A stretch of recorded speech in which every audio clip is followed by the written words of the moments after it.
LEX 18's political analyst Bob Babich served as Secretary of State in the 1980s, and he presided over several elections during his tenure. When LEX 18's Conroy DeLuce sat down with Babich this afternoon, he says Governor Bevin is entitled to review the election results, but the chance of anything changing is small, and history is not on the governor's side.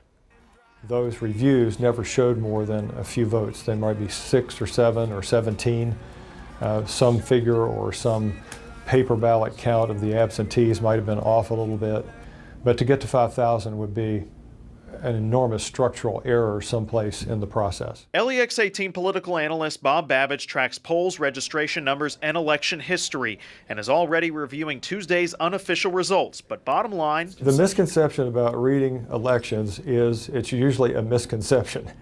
We overread elections. That's why he cautions reading too much into Bevin's loss or what that could mean for 2020. There are some dynamics that do compare, but it's a whole different race next year for U.S. Senate in Kentucky, for Congress in Kentucky, for the state legislature in Kentucky, half the Senate, all the House, and then for the big race that will generate an entirely different voter here. Of course, that big race involves the re-election campaign of President Donald Trump, the man who came to Kentucky at the 11th hour to, as Trump's campaign manager put it, just about drag Bevin across the finish line.